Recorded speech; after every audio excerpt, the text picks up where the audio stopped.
ನಮಸ್ಕಾರ ರೀ ಎಲ್ಲರಿಗೂ ದ್ವಿತಿ ಲಾಗ್ಸ್ ಚಾನಲ್ಗೆ ಸ್ವಾಗತ ರೀ. ನಾನಿಲ್ಲಿ ಕ್ಯಾಪ್ಸಿಕಮ್ ಗ್ರೇವಿನ ಹೆಂಗೆ ಮಾಡೋದು ಅಂತೇಳಿ ತೋರ್ಸಾತೀನಿ ರೀ. ತುಂಬ ರುಚಿಯಾಗಿರ್ತೈತಿ. ರೊಟ್ಟಿ, ಚಪಾತಿ, ಅನ್ನ ಎಲ್ಲದಕ್ಕೂ ತುಂಬ ರುಚಿಯಾಗಿರ್ತೈತಿ. ಒಂದು ಸಾರಿ ಟ್ರೈ ಮಾಡಿರಿ. ಅದಕ್ಕಿಂತ ಮೊದಲು ನೀವೇನ್ರಿ ನನ್ನ ಚಾನಲ್ನ ಸಬ್ಸ್ಕ್ರೈಬ್ ಮಾಡ್ಕೊಳ್ಳೋದನ್ನು ನೋಡಕತ್ತೀರಿ ಅಂದ್ರೆ ಪ್ಲೀಸ್ ಸಬ್ಸ್ಕ್ರೈಬ್ ಮಾಡಿಕೊಡ್ರಿ. ಹಂಗೆ ಬೆಲ್ ಐಕನ್ನ ಪ್ರೆಸ್ ಮಾಡಿರಿ. ಇಲ್ಲಿ ನಾನು ಅರ್ಧ ಬಟ್ಲಷ್ಟು ಶೇಂಗಾ ಕಾಳನ್ನು ಹುರ್ಕೊಳತ್ತೀನಿ ರೀ. ಶೇಂಗಾ ಕಾಳು ಸ್ವಲ್ಪ ಕಲರ್ ಚೇಂಜ್ ಆಗ್ಬೇಕು ರೀ, ಅಲ್ಲಿವರೆಗೂ ಹುರ್ಕೋಬೇಕ್ರಿ. ಅಂದರೆ ಮೇಲ್ಗಡೆ ಸಿಪ್ಪೆನ ಉಚ್ಕೋತಾ ಇರಬೇಕ್ರಿ, ಅಲ್ಲಿವರೆಗೂ ನಾವು ಹುರ್ಕೋಬೇಕು. ಶೇಂಗಾ ಕಾಳು ಪೂರ್ತಿಯಾಗಿ ಫ್ರೈ ಆದಮೇಲೆ ನಾನು ಅವನ್ನು ತಕ್ಕೊಂಡು ಅದಕ್ಕೆ ನಾನಿಲ್ಲಿ ಕರಿ ಎಳ್ಳನ್ನು ಅಂದರೆ ಗುರೆಳ್ಳು ಅಂತ ಕರಿತೀವಿ, ಆ ಎಳ್ಳನ್ನು ಹಾಕಿ ಹುರ್ಕೋತೀನಿ ರೀ. ನಾನಿಲ್ಲಿ 2 ಸ್ಪೂನ್ ಅಷ್ಟೇ ಹುರ್ಕೊಳತ್ತೀನಿ ರೀ. ಈಗಾಗಲೇ ಪ್ಯಾನ್ ಕಾದೈತೆ ರೀ, ಹಂಗಾಗಿ ಜಾಸ್ತಿ ಟೈಮ್ ಏನು ಬೇಕಾಗಂಗಿಲ್ಲ ರೀ. ಇಲ್ಲಾಂದ್ರೆ ಪೂರ್ತಿಯಾಗಿ ಎಲ್ಲವೂ ಸಿಡಿದು ಹೊರಗಡೆ ಹೋಗ್ತಾವೆ. ಸ್ವಲ್ಪ ಫ್ರೈ ಮಾಡ್ಕೊಂಡ್ರೆ ಆಯ್ತು ರೀ. ಹಂಗೆ ನಾನು 2 ಸ್ಪೂನ್ ಅಷ್ಟು ಬಿಳಿ ಎಳ್ಳನ್ನು ತೊಗೊಳತ್ತೀನಿ ರೀ. ಅವನ್ನು ಸಹಿತ ನಾನು ಗ್ಯಾಸನ್ನು ಆಫ್ ಮಾಡಿನೇ ಹುರ್ಕೊಳತ್ತೀನಿ ರೀ. ಯಾಕಂದರೆ ಆಲ್ರೆಡಿ ಪ್ಯಾನ್ ಕಾದಿತ್ತು, ಅದಕ್ಕೋಸ್ಕರ ಅವು ಸಹಿತ ಜಾಸ್ತಿ ಹುರ್ಕೊಂಡು ಅಂದರೆ ಎಲ್ಲ ಸಿಡ್ದ ಹೊರಗಡೆ ಹೋಗ್ತಾವೆ. ಸ್ವಲ್ಪ ಬಿಸಿ ಮಾಡ್ಕೊಂಡ್ರೆ ಆಯ್ತು ರೀ. ನಾನು ಅದೇ ಪ್ಯಾನ್ನಲ್ಲಿ ಸಣ್ಣದಾಗಿ ಕಟ್ ಮಾಡಿಟ್ಕೊಂಡಿರುವಂತಹ ಕ್ಯಾಪ್ಸಿಕಮ್ಮನ್ನು ಹಾಕ್ಕೊಳತ್ತೀನಿ ರೀ. ದಪ್ಪ ಮೆಣಸಿನ್ಕಾಯಿ ನಿಮಗೆ ಇಷ್ಟು ಸಣ್ಣ ಬೇಕಾದ್ರೂ ಕಟ್ ಮಾಡ್ಕೋಬೋದು, ಇಲ್ಲ ಇದಕ್ಕಿಂತ ಸ್ವಲ್ಪ ದಪ್ಪವಾಗಿ ಕಟ್ ಮಾಡ್ಕೋತೀನಿ ಅಂದ್ರೆ ಅದು ನಡೆಯುತ್ತೆ ರೀ. ನಿಮ್ಗೆ ಹೇಗೆ ಬೇಕು ನೋಡ್ಕೊಂಡು ಕಟ್ ಮಾಡಿಕೊಡ್ರಿ. ಇವಾಗ ನಾನಿಲ್ಲಿ ಸ್ವಲ್ಪ ಎಣ್ಣೆನ ಹಾಕಿ ಫ್ರೈ ಮಾಡ್ಕೋತೀನಿ ರೀ. ಎಣ್ಣೆ ಹಾಕಿ ಫ್ರೈ ಮಾಡ್ಕೊಳ್ಳೋದ್ರಿಂದ ರೀ ಬೇಗನೆ ಫ್ರೈ ಆಗುತ್ತೆ ಅಂತ, ಅದಕ್ಕೋಸ್ಕರ ನಾನಿಲ್ಲಿ ಫ್ರೈ ಮಾಡ್ಕೊಳತ್ತೀನಿ ರೀ.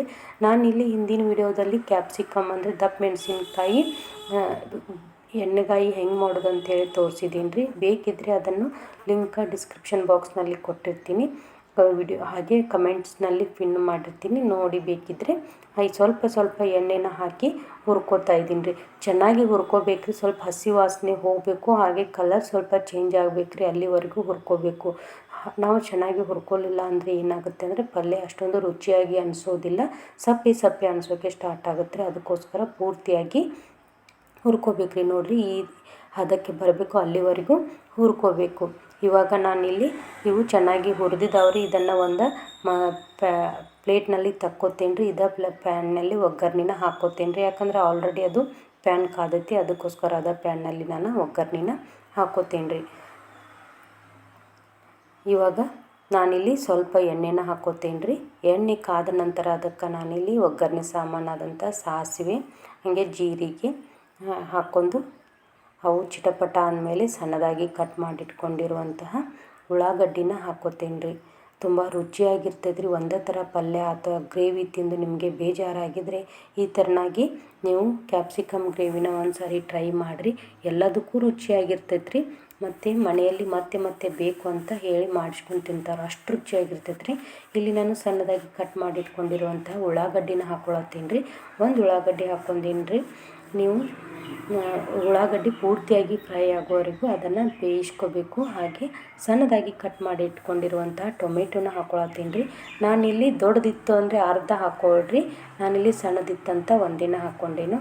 ಭಾಳ ಟೊಮೆಟೊನ ಹಾಕ್ಕೊಳ್ಳೋದ್ರಿಂದ ಅದು ಟೇಸ್ಟ್ ಪೂರ್ತಿಯಾಗಿ ಚೇಂಜ್ ಆಗ್ತೈತಿ. ಅದಕ್ಕೆ ಟೊಮೆಟೊನ ಜಾಸ್ತಿ ಹಾಕ್ಕೊಳಕ್ಕೆ ಹೋಗಬೇಡ್ರಿ. ಇಲ್ಲಿ ಕರಿಬೇವನ್ನು ಹಾಕ್ಕೊಳತ್ತೀನಿ. ಕರಿಬೇವು ಹಾಕ್ಕೊಂಡು ಫ್ರೈ ಮಾಡಿಕೊಂಡ್ಮೇಲೆ ನಾನಿಲ್ಲಿ ಸ್ವಲ್ಪ ಅರಿಶಿನ ಪುಡಿನ ಹಾಕ್ಕೋತೀನಿ ರೀ. ಎಲ್ಲವನ್ನು ಪೂರ್ತಿಯಾಗಿ ಫ್ರೈ ಮಾಡ್ಕೋಬೇಕು. ಅಂದರೆ ಟೊಮೆಟೊ ಪೂರ್ತಿಯಾಗಿ ಮೆತ್ತಗಾಗಬೇಕು, ಅಲ್ಲಿವರೆಗೂ ಫ್ರೈ ಮಾಡ್ಕೋಬೇಕು. ಸ್ವಲ್ಪ ಅರಿಶಿನ ಪುಡಿ ಹಾಕ್ಕೋತೀನಿ ರೀ. ಅರಿಶಿನ ಪುಡಿ ಹಾಕೊಂಡ್ಮೇಲೆ 1-2 ಸೆಕೆಂಡ್ ಬಾಡಿಸ್ಕೊಂಡು ಅದಕ್ಕೆ ರುಚಿಗೆ ತಕ್ಕಷ್ಟು ಉಪ್ಪನ್ನು ಹಾಕ್ಕೊಳತ್ತೀನಿ ರೀ. ಉಪ್ಪು ಹಾಕ್ಕೊಂಡ್ಮೇಲೆ ಮತ್ತೊಮ್ಮೆ ಎಲ್ಲನೂ ಚೆಂದಂಗೆ ಮಿಕ್ಸ್ ಮಾಡ್ಕೋಬೇಕು ರೀ. ಸ್ವಲ್ಪ ಸಕ್ಕರೆನ ಹಾಕ್ಕೊಳತ್ತೀನಿ. ಸಕ್ಕರೆ ನಿಮಗೆ ಬೇಕು ಅಂದರೆ ಹಾಕ್ಕೊಳ್ಳಿ, ಬೇಡ ಅಂದರೆ ಸ್ಕಿಪ್ ಮಾಡ್ಕೋಬೋದು. ಇವಾಗ ಹುರಿದಿಟ್ಕೊಂಡಿರುವಂಥ ಕ್ಯಾಪ್ಸಿಕಮನ್ನು ಹಾಕ್ಕೋತಾ ಇದ್ದೀನಿ ರೀ.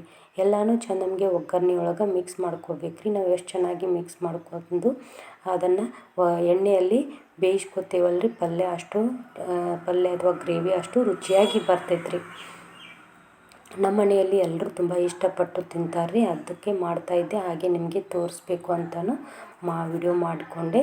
ಪೂರ್ತಿಯಾಗಿ ಒಗ್ಗರಣೆಯಲ್ಲಿ ಎಲ್ಲನೂ ಒಂದು ಸಾರಿ ಚೆಂದಂಗೆ ಮಿಕ್ಸ್ ಮಾಡ್ಕೋಬೇಕು.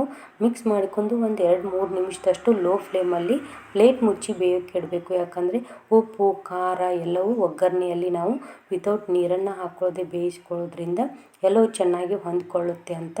ಹಾಗೆ ಗ್ರೇವಿ ಇನ್ನೂ ಟೇಸ್ಟಿಯಾಗಿ ಬರುತ್ತೆ ಅಂತ ನಾನು ಸ್ವಲ್ಪ ನೀರನ್ನು ಹಾಕ್ಕೊಳ್ಳದೆ ಪ್ಲೇಟ್ ಮುಚ್ಚಿ ನಾನಿಲ್ಲಿ 2-3 ನಿಮಿಷದಷ್ಟು ಬೇಯಿಸ್ಕೊಳತ್ತೇನೆ ರೀ. ಅದು ಬೇಯೋವರೆಗೂ ನಾನು ಏನು ಹುರಿದು ಇಟ್ಕೊಂಡಿದ್ನಲ್ರಿ ಶೇಂಗಾ ಕಾಳು ಮತ್ತು ಎಳ್ಳು ಅವನ್ನೆಲ್ಲನೂ ಮಿಕ್ಸಿ ಜಾರಿಗೆ ಹಾಕಿ ಸ್ವಲ್ಪ ತರಿಯಾಗಿ ರುಬ್ಕೋತೀನಿ ರೀ. ಇವಾಗ ನೋಡಿರಿ ಪೂರ್ತಿಯಾಗಿ ನೀರಿನ ಅಂಶ ಎಲ್ಲ ಹೋಗಿದೆ.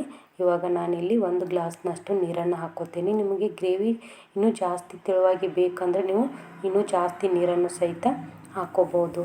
ನಾನಿಲ್ಲಿ 1 ಗ್ಲಾಸ್ನಷ್ಟು ನೀರನ್ನು ಹಾಕ್ಕೊಂಡು ಮತ್ತೆ ಪ್ಲೇಟ್ ಮುಚ್ಚಿ ಅದನ್ನು ಬೇಯೋಕ್ಕೆ ಬಿಡ್ತೇನೆ. ನೀರು ಹಾಕಿ ಮತ್ತೊಮ್ಮೆ ಎಲ್ಲನೂ ಒಂದು ಸಾರಿ ಚೆನ್ನಾಗಿ ಮಿಕ್ಸ್ ಮಾಡ್ಕೊರಿ.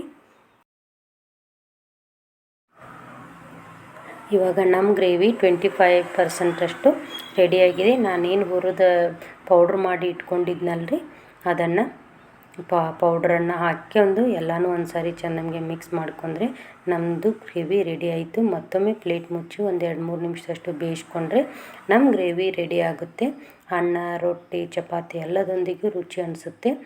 ಮತ್ತು ಇದಕ್ಕೆ ನಾನಿಲ್ಲಿ ಸಣ್ಣದಾಗಿ ಕಟ್ ಮಾಡಿಟ್ಕೊಂಡಿರುವಂತಹ ಕೊತ್ತಂಬರಿಯನ್ನು ಸಹಿತ ಹಾಕ್ಕೊಳತ್ತೀನಿ.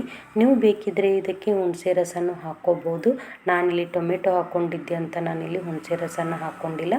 ನಿಮ್ಗೆ ಬೇಕಂದರೆ ಹಾಕ್ಕೋಬೋದು, ಬೇಡ ಅಂದರೆ ಬಿಟ್ಕೋಬೋದು. ಫೈನಲ್ ಆಗಿ ನಮ್ಮದು ಕ್ಯಾಪ್ಸಿಕಮ್ ಗ್ರೇವಿ ರೆಡಿ ಆಯಿತು. ನೀವು ಒಂದು ಸಾರಿ ಟ್ರೈ ಮಾಡಿರಿ, ಹೆಂಗೆ ಬಂತು ಅಂತ ಕಮೆಂಟ್ ಬಾಕ್ಸ್ನಲ್ಲಿ ತಿಳಿಸ್ರಿ. ನಾನು ಮಾಡಿ ತೋರಿಸಿರುವಂಥ ಕ್ಯಾಪ್ಸಿಕಮ್ ಗ್ರೇವಿ ನಿಮಗೆ ಇಷ್ಟ ಆಗಿದೆ ಅಂತ ಅಂದ್ಕೊಂಡಿದ್ದೀನಿ. ಇಷ್ಟ ಆಗಿದ್ರೆ ಪ್ಲೀಸ್ ಲೈಕ್ ಮಾಡಿರಿ, ಶೇರ್ ಮಾಡಿರಿ, ಹಂಗೆ ಕಮೆಂಟ್ ಮಾಡೋದನ್ನು ಮರಿಬೇಡ್ರಿ. ನಾನಿಲ್ಲಿ ಪಲ್ಯ ಸ್ವಲ್ಪ ಆರಿದ ನಂತರ ಸರ್ವಿಂಗ್ ಬೌಲಿಗೆ ಹಾಕಿ ಸರ್ವ್ ಮಾಡ್ತಾಯಿದ್ದೀನಿ. ನೀವು ಬೇಕಿದ್ದರೆ ರೊಟ್ಟಿ ಚಪಾತಿಯೊಂದಿಗೆ ತಿನ್ಬೋದು, ತುಂಬ ರುಚಿಯಾಗಿರುತ್ತೆ. ಮತ್ತು ಮುಂದಿನ ವಿಡಿಯೋದಲ್ಲಿ ಮತ್ತೊಂದು ರೆಸಿಪಿಯೊಂದಿಗೆ ಸಿಗ್ತೀನಿ. ಅಲ್ಲಿವರೆಗೂ ವಿಡಿಯೋ ಪೂರ್ತಿಯಾಗಿ ನೋಡಿರುವ ಎಲ್ಲರಿಗೂ ಹೃದಯಪೂರ್ವಕ ಧನ್ಯವಾದಗಳು. ಸರ್ವೇ ಜನೋ ಸುಖಿನೋ ಭವಂತು, ಅನ್ನದಾತೋ ಸುಖೀ ಭವ.